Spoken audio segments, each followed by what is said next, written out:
Oh, ayan! Mga kalaro, welcome to our channel. So, dito na naman tayo sa ating, syempre, Flyers Loop. Oh, ayan.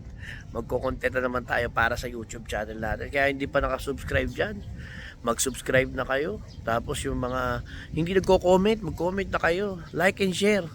Ha? Huwag nyo kakalimutan yan. Saka syempre, kaya tayo dito sa channel natin para to sa mga newbie, 10 years newbie, sa kayong mga gustong mag-upgrade sa pag-iipon.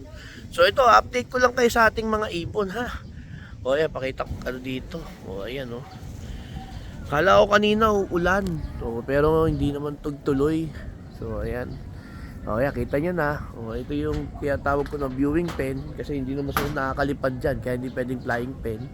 Kasi nakpan na natin itong kalahati. So yun. It's Thursday. So ilang araw na lang. At tanggalin na natin yan. Para yung 28 na second batch natin maka wild na dyan. Oh, marunong na sila tumambay. So tingin ko naman hindi agad magpipitikan. Yun kasi delikado niyan. Tapos ito yung ating aviary. Diyan tayo nagpapabilad saka papaligo ng ibon. O ayan. Dami nagsasabi na napakaganda naman ng location natin. Actually maganda yung view. Maganda yung view. So, syempre pag nagparonda ka nakikita. Pero dito lang makikita. Pag pumunta doon wala ka nang makikita kasi pa ikot.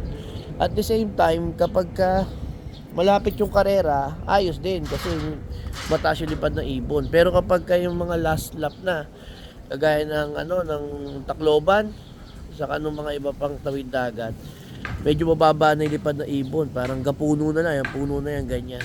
Kaya nga nagantbang ako ng Tacloban. Dito, biglang umangat na ganun, umakyat yung ibon galing sa baba So, ganun siya. Pero, okay pa rin, maganda din talaga.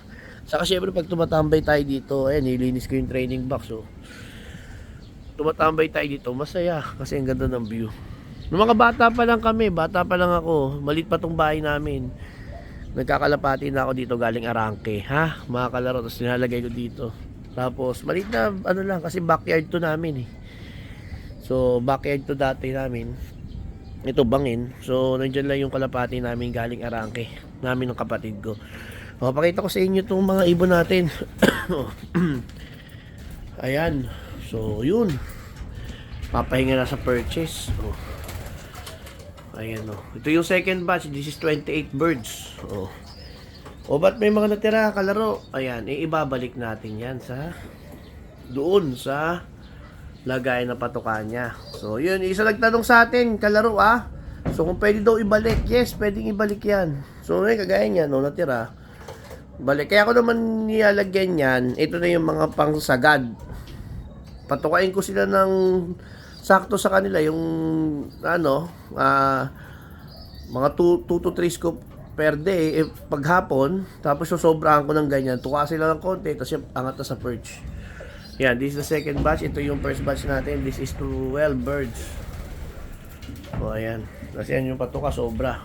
So yan. Lagi sobra tayo sa hapon. Pero tatanggalin natin kasi wag nyo nga hayaan maiwan dyan kasi bukas pagising nila, pag tutukain nila yan, mawawala na naman sa appetite yung mga ibon natin at mga ibon nyo mga kalaro. Kailangan maayos nyo yung discipline nila sa pagpapakain. Ayun, okay. So sagot tayo ng mga comment. Kaya sagot tayo ng mga comment mga kalaro. May nag-comment, sabi kung pwede daw ibalik yung patuka. Yes, pwedeng ibalik yan yung patuka kasi naman yan, tawag dito, hindi naman na luma. Mas mahirap pagka inaano mo. Kapag hindi mo binabalik, hinahayaan mo. Kasi bukas, makakakain yung ibon mo ng alas 6 ng umaga, masisira yung appetite nila. So, ako kasi, ang pakain ko, 8:30 saka alas 5. So, sinasanay ko yung ibon natin ng ganun. May nag-comment. Sabi niya,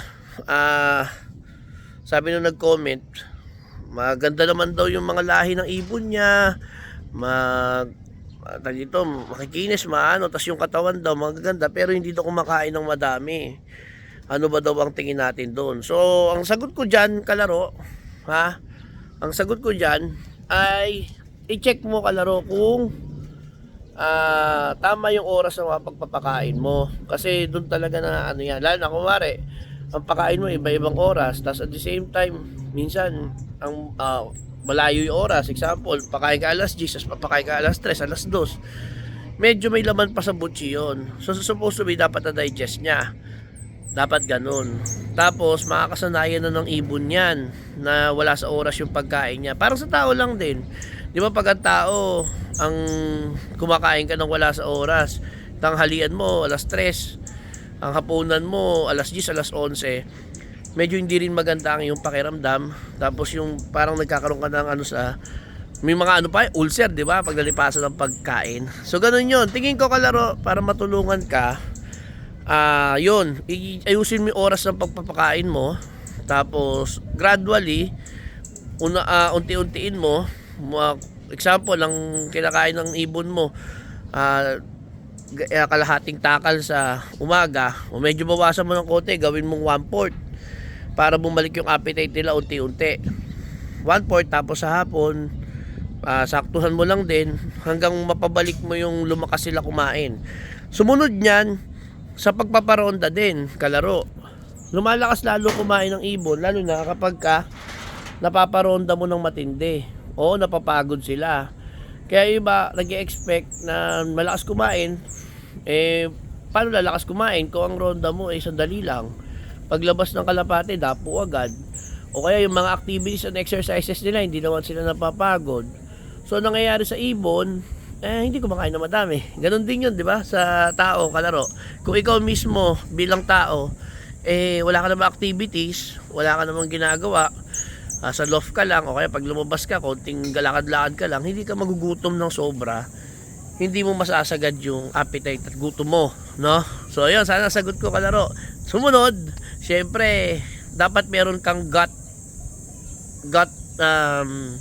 suplemento sa bituka, sa gut. Kasi importante, nasusuporta natin yung panunaw ng ibon natin. So kapag nasusuporta mo ng panunaw yung ibon natin, gaganda rin yung kain niya. Kasi laging tunaw na yung kinakain nila. Kasi yung grains na yan, syempre, kita mo naman tatigas, di ba? So mahirap siya ma-digest.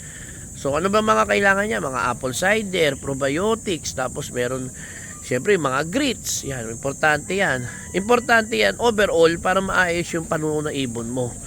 So ayun mga kalaro, sana matulungan kita ha. Yung comment mo, mamaya subukan mo yung mga sinabi ko. Itama mo sa oras yung pagkain ng ibon.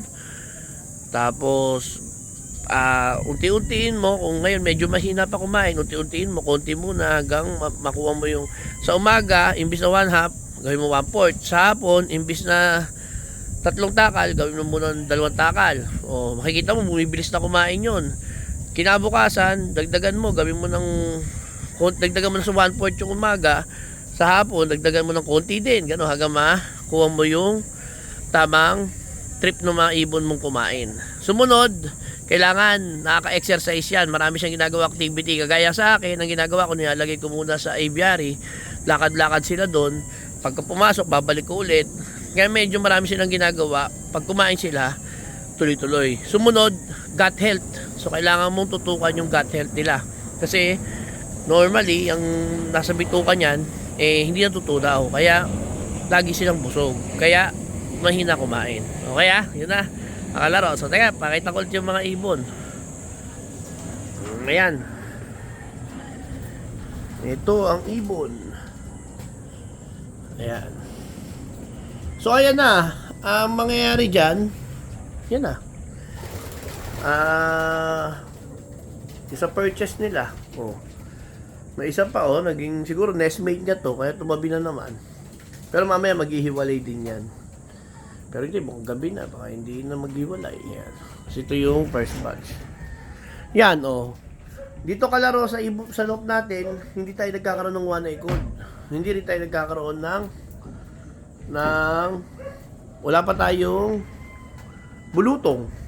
Kasi yung lamok na eliminate at the same time yung tawag dito